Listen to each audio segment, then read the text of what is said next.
Hello guys welcome back to my channel once again PK ब्लग्समा तपाईँहरूलाई फेरि पनि स्वागत छ।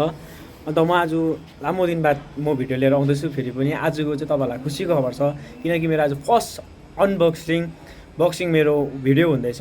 अन्त मेरो अनबक्सिङ भिडियो चाहिँ के हुनेछ भने फर्स्ट मेरो आइफोन अनबक्सिङ गर्दैछु, मेरो आइफोन 13।